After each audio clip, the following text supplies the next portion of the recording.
اعوذ باللہ من الشیطان الرجیم بسم اللہ الرحمن الرحیم۔ سورۃ السجدہ پارہ نمبر 21 آیت نمبر 10۔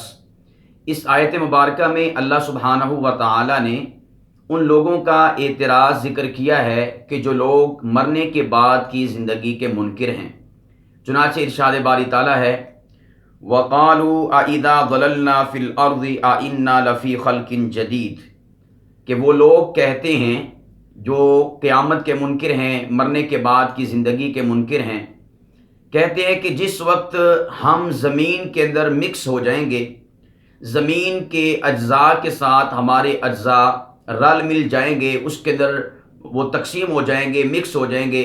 آپس میں وہ دونوں کے دونوں مطابقت اختیار کر جائیں گے اور آپس کی ملابست اختیار کر جائیں گے، تو آگے پھر ان کا اشکال اور اعتراض یہ ہے اَإِنَّا لَفِي خَلْقٍ جَدِيدٍ،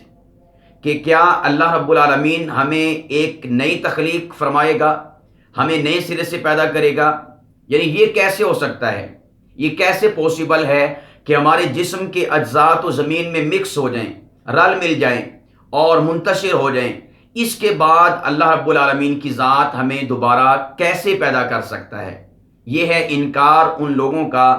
اللہ رب العالمین کی ملاقات کرنے والے لوگوں کا انکار اللہ رب العالمین کی ملاقات سے اور مرنے کے بعد کی زندگی سے، ایک اشکال کے طور پر، ایک اعتراض کے طور پر، کہ ہماری سمجھ میں نہیں آتا کہ اللہ پاک کی ذات منتشر اجزاء کو، مکس اجزاء کو دوبارہ کس طرح کھڑا فرمائیں گے، دوبارہ کس طرح زندہ فرمائیں گے۔ تو پہلی بات تو یہ ہے کہ اللہ رب العالمین کی ذات قادر مطلق ہے، ان اللہ علی کل شیء قدیر، وہ ہر چیز پر قادر ہے، وہ تو ایسا پروردگار ہے کہ اے انسان اور اللہ کی ملاقات کے منکر اور مرنے کے بعد کی زندگی کے انکاری، جس وقت تیرا وجود کائنات میں نہ تھا، اللہ رب العالمین نے تجھے پیدا کیا، تجھے تخلیق کیا، ماں کے پیٹ کے اندھیروں کے اندر تجھے خوبصورت شکل عطا فرمائی، تو تب کون تھا جو تجھے پیدا کرنے والا تھا؟ تو ایک ہی جواب آئے گا، اللہ وحدہ لا شریک۔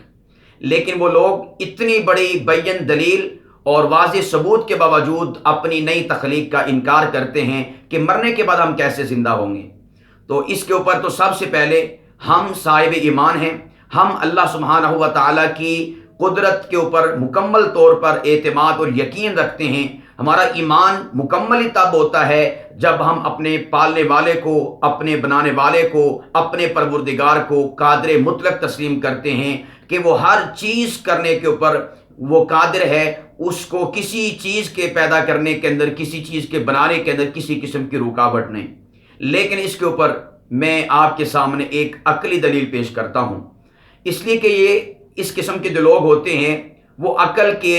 پجاری ہوتے ہیں، وہ عقل کو خدا مانتے ہیں، عقل میں بات آ جائے تو مان لیتے ہیں، عقل میں بات نہ آئے تو نہیں مانتے۔ تو ان لوگوں کی اصلاح کے لیے اور ان کو صحیح عقیدے پر لانے کے لیے میں آپ کے سامنے ایک عقلی دلیل رکھتا ہوں کہ جس سے یہ بات سمجھ آئے گی کہ اگرچہ ہمارے اجزاء مکس ہو جائیں، رل مل جائیں، تقسیم ہو جائیں، منتشر ہو جائیں، لیکن پھر بھی اللہ سبحانہ و تعالیٰ کی ذات بابرکت وہ ہمیں دوبارہ کھڑا کرنے پر قادر ہے۔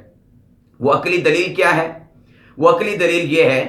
کہ آپ ایک برتن لیں، اس میں آپ مختلف قسم کے اجزاء اکٹھے کریں، مختلف قسم کی دھاتوں کے ٹکڑے اکٹھے کریں۔ مثال کے طور پر پلاسٹک کے ٹکڑے آپ اس میں ڈال لیں، لوہے کے ٹکڑے آپ اس میں ڈال لیں، تانبے کے، پیتل کے، چاندی کے، سونے کے، تمام قسم کی دھاتوں کے ٹکڑے مکس کر کے آپ اس برتن کے اندر ڈال دیں اور ان کو آپس میں اس طرح مکس کر دیں کہ ہر کوئی ایک دوسرے کے اندر منقسم ہو جائے، ہر کوئی ایک دوسرے کے ساتھ ملابست اور مطابقت اختیار کر جائے، کسی قسم کا امتیاز باقی نہ رہے۔ اب اس کے بعد آپ کیا کریں؟ آپ لیں ایک مقناطیس جس کو میگنٹ کہا جاتا ہے، اس مقناطیس کو اس برتن میں آپ رکھیں، اپنے ہاتھ کے ساتھ ڈالیں، اور پھر اس کے بعد میں آپ سے پوچھتا ہوں، اتنے سارے مکس اجزاء تھے، پلاسٹک کے ٹکڑے تھے، لوہے کے ٹکڑے تھے، تانبے کے، پیتل کے، سونے کے، چاندی کے ٹکڑے تھے، آپ سے سوال یہ ہے کہ اس مقناطیس اور میگنٹ کے ساتھ کون سا ٹکڑا وابستہ ہوگا، اور یہ مقناطیس اور میگنٹ جو ہے کس ٹکڑے کو اپنے ساتھ جوڑے گا اور کس ٹکڑے کو چھوڑے گا؟ کیا یہ پلاسٹک کے ٹکڑوں کو ساتھ لے کر آئے گا؟ نہیں۔ کیا مقناطیس اور میگنٹ چاندی اور سونے کے ٹکڑوں کو اپنے ساتھ اکٹھا کرے گا؟ نہیں، بلکہ یہ اتنے سارے مکس اجزاء اور ٹکڑوں اور دھاتوں میں سے صرف ایک دھات کو چنے گا، اور وہ کیا ہے؟ لوہا۔ جب آپ اس کو قریب کریں گے تو صرف لوہے کو اٹھائے گا، پلاسٹک کو نہیں اٹھائے گا۔ لوہے کو اٹھائے گا، تانبے کو، پیتل کو، چاندی کو، ان دھاتوں کو نہیں اٹھائے گا۔ میرے بھائیوں، جب اس مقناطیس کے اندر یہ طاقت ہے کہ وہ اتنے سارے مکس اجزاء میں سے صرف لوہے کو اٹھا سکتا ہے، باقی کوئی بھی جز اس کے ساتھ نہیں جڑتا، اللہ کی ذات تو قادر مطلق ذات ہے، وہ تو ان اللہ علی کل شیء قدیر ہے۔ اس مقناطیس اور میگنٹ میں یہ طاقت ہے، تو کیا اللہ کے پاس یہ طاقت نہیں؟ میرے اور آپ کے اجزاء، لاکھوں انسان ایک زمین میں وہ رل مل کیوں نہ جائیں، مکس کیوں نہ ہو جائیں، تمام کی اجزاء آپس میں مکس کیوں نہ ہو جائیں، زید ہے، عمر ہے، بکر ہے، خالد ہے، ان تمام کے اجزاء آپس میں مکس کیوں نہ ہو جائیں، میرا پروردگار اس بات پر قادر ہے کہ وہ ان تمام مکس اجزاء میں سے خالد کے اجزاء کو الگ سے نکالے گا، زید کے اجزاء کو الگ سے نکالے گا، اور بکر کی صورت کو الگ سے بنائے گا، اور خالد کو دوبارہ سے وجود دے گا انہی اجزاء کے ساتھ کہ جن اجزاء کے ساتھ اللہ رب العالمین نے اس کے اوپر موت کو طاری کیا تھا۔ تو اس لیے عقلی دلائل بھی اس بات کی بین دلیل پیش کرتے ہیں کہ اللہ سبحانہ و تعالی ایک انسان کو کہ جس کی اجزاء منتشر ہو جائیں، مکس ہو جائیں، اس کو دوبارہ کھڑا کرنے پر قادر ہے۔ اور نقلی دلائل سے مراد قرآن پاک اور احادیث مبارکہ، ان کے جو دلائل ہیں وہ تو اس کے اوپر بین دلیل رکھتے ہیں۔ تو اس لیے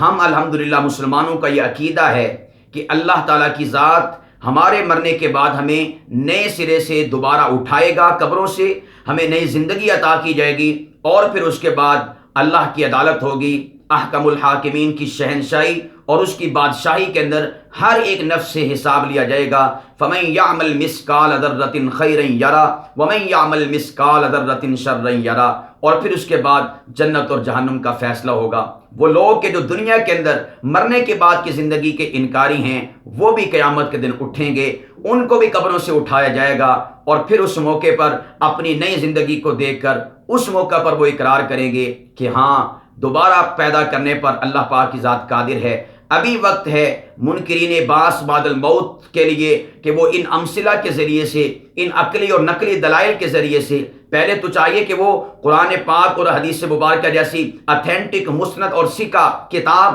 اور آسمانی صحیفے کے اوپر ایمان رکھتے ہوئے بعث بعد الموت کے اوپر ایمان رکھیں، یقین رکھیں اور اس کی تیاری کریں۔ لیکن اگر بالفرض والمحال یہ باتیں ان کی عقل میں نہیں آتی، تو کم از کم یہ جو میں نے مثال آپ کے سامنے پیش کی ہے مقناطیس اور میگنٹ کی، یہ مثال تو ان لوگوں کی عقل کے اندر ضرور آئے گی۔ اللہ سبحانہ و تعالی ہم سب کو قرآن کریم اور احادیث نبویہ کے اندر بیان کی گئی ہر بات کے اوپر کامل اور مکمل ایمان اور یقین اور ایقان نصیب فرمائے، اور ہم سب کو بعث بعد الموت کے اوپر یقین نصیب فرمائے، اور اس کے بعد کی جو زندگی ہے، جو لامحدود اور ابدی زندگی ہے، اس زندگی کے اندر ہم سب کو کامیابی اور سرخروئی نصیب فرمائے، اور وہاں کی ذلت اور ناکامی سے ہم سب کو محفوظ فرمائے۔ وما علینا الا البلاغ المبین۔